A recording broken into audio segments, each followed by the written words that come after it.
बात करेंगे राजस्थान की, जहां पर बांसवाड़ा से हैरान कर देने वाला मामला सामने आया है। जहां 30 साल से पहले एक गांव में लोग पहले धर्म परिवर्तित कर ईसाई बन गए थे, लेकिन अब पूरा गांव एक बार फिर से सनातन धर्म में वापस लौट रहा है। इतना ही नहीं, गांव में करीब 30 साल पहले भैरव जी का मंदिर था, जिसे चर्च बना दिया गया था, वो अब फिर से मंदिर में बदला जा रहा है। सनातन धर्म में घर वापसी और मंदिर के उद्घाटन कार्यक्रम का आयोजन बड़े ही धूमधाम से किया जा रहा है। जैसे कि आप देख रहे हैं राष्ट्रीय जय शिव मानव सेवा, और मैं प्रभु में आप सबका भाई आशीष राजकुमार, आप सभी का भला और आप सभी का कल्याण चाहने के लिए लगातार मैं आप सभी के सामने ताजा खबर लेकर आते चला जा रहा हूं। बीते दिनों से लेकर अभी तक हमने सुना है कि चर्च तोड़े जा रहे थे और अलग अलग जगह पास्टरों को रोक टोक किया जा रहा था, लेकिन अभी हमें सुनने के लिए मिला है, कुछ दिन पहले का समाचार है, वो है समाचार यानी कि राजस्थान के अंदर चर्च को मंदिर में कन्वर्ट कर दिया गया है। तो इसके ऊपर एक्शन क्या लेगा सरकार? मेरे यारों, क्या हो रहा है? क्या लोगों को, हिंदू धर्म के लोगों को क्या मंदिरों का अकाल पड़ गया है? क्या उनको किसी घर या फिर किसी लोगों की कमियां पड़ गई है? मैं आरोप नहीं लगा रहा हूं, मैं उस पास्टर के ऊपर उंगली उठाना चाहता हूं जो राजस्थान बांसवाड़ा के आसपास कहीं जगह का है, वो ना चर्च है, मुझे सुनने में मिला है। और वह पास्टर भी लगभग 30 साल से वहां पर सेवा दे रहे थे जनता के बीच में, और बाद में उन्होंने सोचा कि हम लोग अपने पूर्वज के यानी कि बाप दादे के धर्म में वापस लौट जाते हैं करके उन्होंने विचार किया। उनका बयान भी हमें कुछ सुनने के लिए मिलेगा। मैं आपको कहना चाहता हूं, जितने भी पास्टर मेरी आवाज को सुन रहे हैं, ध्यान से सुनिएगा। उस पास्टर ने किस लिए धर्म कन्वर्ट किया या फिर अपना जीवन वापस घर वापसी करी, वो हमें पता नहीं, बल्कि हमें इतना पता हुआ है कि वो 30 साल पुराना चर्च अभी मंदिर में कन्वर्ट कर दिया गया। ऊपर जो क्रॉस लगा हुआ था चर्च के ऊपर, वहां से क्रॉस हटाकर वहां पर एक झंडा लगाया गया है, और चर्च के अंदर ये एक राम नाम करके अलग अलग जगह श्री राम के नाम लिखे जा रहे हैं या और लिख भी दिए गए हैं। और साथ ही साथ मैं आपको बताना चाहता हूं कि लगभग 100 लोग वापस हिंदू धर्म में लौटकर चले गए हैं, और साथ ही साथ बताना चाहता हूं कि और भी लोग वहां जो है वो भी लौटकर आने की तैयारी में हैं। हालांकि हम आप सभी को कोई भी प्रकार का दबाव नहीं देना चाहते हैं और ना ही रोक टोक करना चाहते हैं, लेकिन हकीकत बात तो यह है कि उस पास्टर का जीवन अभी तक यीशु मसीह में कन्वर्ट नहीं हुआ था। बस वो संसारिक जीवन और क्या बोलना चाहे कि नामधारी जीवन के साथ जी रहा था। इसी के कारण यीशु मसीह की आत्मिकता को जान नहीं पाया और पहचान भी नहीं पाया। भारत देश के अंदर एक धब्बा बनकर रह गया। वो पास्टर जो बुजुर्ग है, वो यानी कि आपको और मुझे सिखाने के लायक वो व्यक्ति है, लेकिन वो व्यक्ति का मूर्खता आपको देखने के लिए अभी मिलेगा, जो मैं आपको वीडियो के अंदर सुनाना चाहूंगा। वो व्यक्ति 30 साल सेवा करने के बावजूद भी अपनी जिंदगी को यीशु को सौंप नहीं पाया, तो उसके साथ में बैठने उठने वाले विश्वासी का जीवन कितना घटिया और कितना अलग प्रकार का किस्म का जी रहे होंगे लोग। हो सकता है लड़ाई झगड़ा भी करते होंगे, हो सकता है नस्ली चीजें करते होंगे, हो सकता है पाप की जिंदगी भी जी रहे होंगे, क्योंकि इस पास्टर के अंदर अभी तक यीशु मसीह का नाम का उद्धार 30 साल में नहीं हो पाया, तो बाकी जिंदगी में क्या कर पाएगा?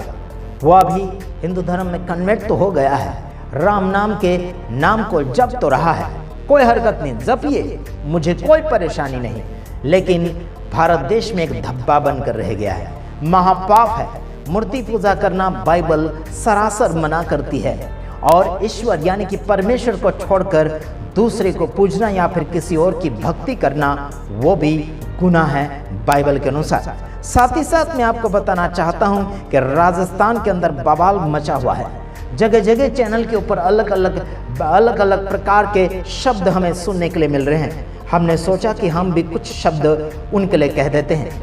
पास्टर को कहना चाहता हूं जो राजस्थान के अंदर चर्च को मंदिर में कन्वर्ट करवा दिया है, मैं उसको कहना चाहता हूँ इस समय, अगर मेरा नंबर आप तक पहुँचता है और मेरा वीडियो आप तक पहुँचता है, तुझ में अगर ज्ञान है, जो भी आपके अंदर ज्ञान है, मैं आपसे बातचीत करना चाहूँगा। अगर आपके अंदर दम है और आपके अंदर हिम्मत और ताकत है तो ज़रूर मुझे आप कॉल कीजिए, ताकि मैं यीशु के कुछ बातों को आपके सामने बताना चाहूँगा। कोई हरकत नहीं, आप हिंदू धर्म में चले गए, कोई हरकत नहीं, हमें कोई टेंशन नहीं। यीशु मसीह को छूने हुए लोग चाहिए, बुलाए हुए लोग नहीं चाहिए। अरे बुलाए हुए तो बहुत है, लेकिन छूने हुए कम है। छूने हुए लोग मजबूत होते हैं, चाहे कितना भी संकट आ जाए, प्रॉब्लम आ जाए, समस्या आ जाए, लेकिन यीशु मसीह को छोड़कर छूने हुए लोग नहीं जाते। लेकिन बुलाए हुए लोग वापस उन्हें लौटना ही पड़ता है। आप तो बुलाए हुए लोगों में से नहीं हैं और चुने हुए में से भी नहीं हैं। तो यीशु मसीह के नाम से लोगों के ऊपर विरोध होता है। जब वो लोग भाग जाते हैं, धर्म कन्वर्ट कर लेते हैं या फिर घर वापसी कर लेते हैं, वो बिल्कुल यीशु मसीह में टिकने वाले लोग नहीं हैं। ये केवल अपनी मर्जी से आते हैं, अपना शौक और अपनी इच्छा पूरी करने के लिए, या फिर अपना क्या बोलना चाहिए, गरीबी हटाने के लिए, बीमारियां हटाने के लिए लोग यीशु मसीह के पास आ तो जाते हैं, लेकिन संकट आता है, प्रॉब्लम समस्या आता है, तब वो वापस लौट कर चले जाते हैं। वो उनमें से एक वो भी पास्टर है जो राजस्थान के अंदर चर्च को मंदिर में कन्वर्ट कर दिया है। इसके ऊपर तो बड़ा एक्शन होना चाहिए। सारे मसीह समाज को कहना चाहता हूँ, मैं मंदिर मस्जिद का पुजारी तो नहीं हूँ और मंदिर मस्जिद का मैं कदर भी नहीं करता आखिर, लेकिन मैं उन लोगों का कदर करता जो ईश्वर का कदर करते हैं। हेलो, मैं उन लोगों का कदर करता हूं जो लोगों का कदर करते हैं, ईश्वर का कदर करते हैं। मैं उन लोगों का कदर करता हूं और उन सबको सलूट भी करता हूं। परमेश्वर ने सलामत रखे और उनका परिवार सुखी मंगल में रहे और शांतिपूर्वक अपनी ज़िंदगी को जीते रहें। यही हमारी मनोकामनाएं हैं। जैसे कि आप देख रहे होंगे, मैं राष्ट्रीय जय यीशु मानव सेवा चलाता हूँ। उसमें किसी भी धर्म का नाम नहीं है और वो उसमें किसी भी जाति का नाम नहीं है। किसी भी एक के लिए हम सेवक नहीं, बल्कि जो ऊंधा चलता है यानी कि टेढ़ा चलता है, उनको सीधा करने की बातचीत हम करते हैं। साथ ही साथ वीडियो में आपको सुनाना चाहूँगा, अगला वीडियो देखिए क्या हो रहा है राजस्थान के अंदर। देखिए।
ये अलग जगह है और इसके अंदर प्रमुख संगठन भी लगे हुए थे और हमारा मकसद एक ही है कि इस क्षेत्र को बिल्कुल क्लीन करना और जो विदेशी ताकत जो यहाँ पे लगी हुई है उसको बिल्कुल हम क्लियर करना चाहते हैं, क्योंकि हमारे इस क्षेत्र के भोले वाले आदिवासी भाइयों को ये बेला फुसला कर ये अपनी तरफ डालना चाहते हैं और हम इन लोगों को ऐसा नहीं करने देंगे। दूसरी बात, आज से 25-30 साल पहले ये गिरजाघर था और आज हम इसको मंदिर में कन्वर्ट करने जा रहे हैं। और भैरव जी का मंदिर, ये जो फादरी थे गौतम भाई करके, वो जो पहले फादरी थे और आज की तारीख में उनको हम पुजारी बना रहे हैं भैरव जी मंदिर का, और इसको हम भैरव जी मंदिर में कन्वर्ट कर रहे हैं। गाँव के जो लोग हैं वापिस अभी फिलहाल में जैसे कि हम आपको बता रहे हैं, ये जो हमारी नई समिति बनी है विश्व बजरंग दल, करीबन 2.5-3 साल से हमारी समिति बनने के बाद इस क्षेत्र में कम से कम हम आपको बताएं तो 250 से 300 परिवार हमने कन्वर्ट किए, फिर से घर वापसी करवाई उन लोगों की। जब से महाकुंभ हुआ है तब से क्या लग रहा है जो सनातन का क्रेज है वो? हाँ सर, जैसे कि हमारे गांव से कई श्रद्धालु यहाँ से भाग लिया था प्रयागराज में, जो वहाँ कुंभ मेला लगा, कुंभ मेले में जो नहा स्नान करके आए, उसके बाद हमारे यहाँ गांव में प्रतिनिधि हुआ कि गौतम भाई को भी लगा कि हमारा जो ये था है उसका हमारा वापस हमारा घर वापसी करके हमारा जो धर्म है हिंदू धर्म उसको अपनाया जाए। देखिए इस गांव के करीब 200 ऐसे परिवार हैं। 200 परिवारों ने ईसाई धर्म जो अपनाया हुआ था, पहले भी हिंदू थे लेकिन बीच में ईसाई धर्म अपनाया वो लालच में आकर, लेकिन एक बार फिर से वही 200 परिवार हिंदू धर्म को अपना लिया। अगर आप शुरू में जय श्री राम, यहाँ पर भगवान श्री राम की अनुयायी है वो एक बार फिर से यहाँ पर जलाया जा रहा है और भगवान श्री राम को साक्षी मानकर अब एक गिरजाघर चर्च जिसे कहा जा सकता है उसके अंदर में यहाँ पर हिंदू धर्म की पूजा होगी और इसकी पूजा यहाँ पर अगर कहें तो यहाँ पर लोगों के अंदर में जिस प्रकार से खुशी का माहौल है, ये पूरे राजस्थान के अंदर में एकमात्र ऐसा गांव है जिस गांव के अंदर में हिंदू संस्कृति की अलग यहाँ पर जग गई है और गिरजाघर को यहाँ पर भगवान भैरवनाथ का मंदिर यहाँ पर बना दिया। मैं पहले हिंदू था, पहले हिंदू धर्म में था, इसके बाद मैं ईसाई में चला गया था। 30 साल मैंने ईसाई में रहा, मैं पादरी भी बन गया था और इसके बाद मेरा मन फिर बदल गया कि मैं ईसाई में मेरे को नहीं रहना, ईसाई में नहीं रहना, मेरे हिंदू धर्म बाप दादा वाला धर्म वापस पकड़ना। हम गए फिर ये हिंदू धर्म वापस पकड़ लिया और सब का इकट्ठा हो गया कि ये हम भैरव जी का मंदिर बना देते और भैरव जी का मूर्त इस अंदर में डाल देते, ये हमारी निर्णय हो गया। तो करीब 25-30 साल से ये करीबन 30-35 साल से कन्वर्टेड था, ये उसका परिवार पूरा था और धीरे धीरे आज से यहाँ त्रिशूल दीक्षा कार्यक्रम हुआ। त्रिशूल दीक्षा कार्यक्रम में हमने इनको बात बताई और वो आए और करीबन 30 परिवार को लेकर के आए और 30 परिवार को हमने वापस फिर से घर वापसी करवाई। त्रिशूल दीक्षा कार्यक्रम 29 सितंबर को हुआ था 2024 को। यहाँ कितने परिवार जो ऐसे थे जो धर्म परिवर्तन किया था? फिलहाल में 45 परिवार है, फिलहाल में 45 परिवार थे, उसमें से 30 परिवार हमने त्रिशूल दीक्षा के समय लाए और एक परिवार करीबन 1 महीने पहले आया और 14 परिवार और है वो भी आने की बिल्कुल तैयारी में है। सुना आपने? राजस्थान के बांसवाड़ा एरिया के अंदर, यानी कि राजस्थान का एक बांसवाड़ा जिला है और हो सकता है ये ग्रामीण गांव के अंदर है। बांसवाड़ा, राजस्थान बांसवाड़ा जिला एक कोई ग्रामीण गांव का वीडियो है और वहां पर 30 साल से सेवा चल रही थी, प्रभु यीशु मसीह के नाम में प्रचार चल रहा था, लेकिन वहां पर एक पास्टर मूर्ख है और वो मूर्ख पास्टर वो अभी हिंदू धर्म में कन्वर्ट हो गया। उसको शर्म आना चाहिए। बाइबल के साथ इतना दिन उसने समय बिताया और बाइबल के नाम पर कितने दान दसवां लूटे होंगे, बाइबल के नाम पर कितने पैसे कमा लिए होंगे, लोगों से लूट कर या फिर लोगों से दान दक्षिणा लेकर कितने ढेर सारे रुपये उसने कमा लिए होंगे और उन्हीं पैसों का वो चर्च भी बनाया होगा, मालूम नहीं, लेकिन मैं बता रहा हूं कि उन्हीं के पैसों से उसने चर्च भी खड़ा किया होगा। पैसे कहां से लाया होगा? खुद के पैसे तो उसने खर्चा नहीं होगा, किसी ने तो उसको पैसे दिए होंगे, है ना, किसी ने दान डोनेशन किया होगा, है ना। बाइबल को मानने वाले और यीशु मसीह को मानने वाले लोगों का ही पैसों का उसने चर्च बनाया होगा और वो चर्च किसी राम के नाम से उसने कर दिया और जगह जगह दीवालों के ऊपर राम नाम लिखा हुआ है। अगर तुम्हें इतना ही शौक है राम की मूर्ति रखना, राम की भक्ति करना, तो चर्च के अंदर क्यों?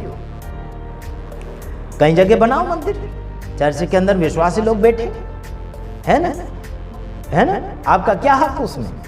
जिस नाम से बना हुआ था चर्च, उस नाम को मिट्टी में मिलाने की कोशिश कर रहे तुम, है ना।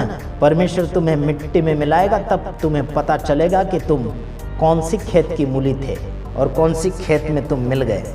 याद रखना, मूर्खता ये सब बंद करना। पास्टर बनने के नाम पर तुम धब्बा बनकर बैठे हो, शर्म आना चाहिए तुम्हें। एक न एक दिन मैं पहुंचूंगा बांसवाड़ा, उस गांव के अंदर मैं पहुंचूंगा और वहां का पूरा बायोडाटा निकालूंगा, मैं छानबीन करूंगा कि क्या कारण है। अगर कर भी रहे तो चर्च को अलग रहने दो, अलग से मंदिर बना। तुम्हारे पास क्या पैसों का अकाल पड़ गया है ना? क्या कर क्या रहे हैं यार? धब्बा बन चुके हैं, हिंदू धर्म के नाम पर धब्बा बन रहे हैं और क्या क्या पास्टर के नाम पर धब्बा बन रहे हैं। ऐसे पास्टरों को तो क्या देना चाहिए। मध्य प्रदेश के अंदर एक हुक्म सुनाया गया है जो धर्म परिवर्तन करेगा, धर्म कन्वर्ट करेगा, उसे फांसी की सजा सुनाएंगे, ऐसा करके मध्य प्रदेश के एक मंत्री है, उसने हुक्म निकाला। पासवाड़ा के अंदर भी ऐसा निकालो, फिर सब जगह लागू करो ना। फिर इसी पास्टरों को चढ़ाना चाहिए फांसी के ऊपर, जो गद्दारी कर रहा है, यीशु मसीह के साथ भी गद्दारी कर रहा है और अन्य धर्मों के साथ गद्दारी कर रहा है, अपने साथ में चलने वाले लोगों के साथ गद्दारी कर रहा है। मैं आपको श्राप नहीं दे रहा हूँ, बस आपको डांट रहा हूँ। मैं ये मत समझ लेना कि हकीकत में आपको फांसी पर हम चढ़वा देंगे, नहीं, आपको डांट रहा हूँ मैं। समझ रहे? बुद्धि आपकी क्या घास चरने गई? बाइबल इतने साल पढ़ा, 30 साल बाइबल पढ़ने के बावजूद भी इसकी बुद्धि क्या घास चरने गई? बदनाम करके रख दिया मसीह समाज को, चर्च को मंदिर के नाम पर लगा दिया, राम के नाम पर लगा दिया, राम का नाम वहाँ लगा दिया, झंडा वहाँ लगा दिया। शर्म आना चाहिए तुमको। और राम वाले भी समझना चाहिए कि नहीं चाहिए, वो चर्च नहीं चाहिए करके बोलना चाहिए। पता नहीं उनके महाराज और गुरु क्या सिखाते हैं, जाने दो, आप क्या बोलो, देख लो इनका क्या रिजल्ट क्या आता है, इनका निष्कर्ष क्या आता है, देखते हैं। ठीक है, धन्यवाद। दूसरे वीडियो में आएंगे, तब तक के लिए नमस्कार।